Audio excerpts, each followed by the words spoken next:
माँ का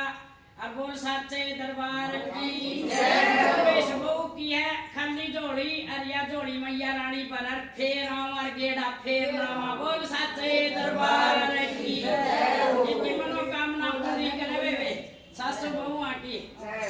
बोल दादा राम सर की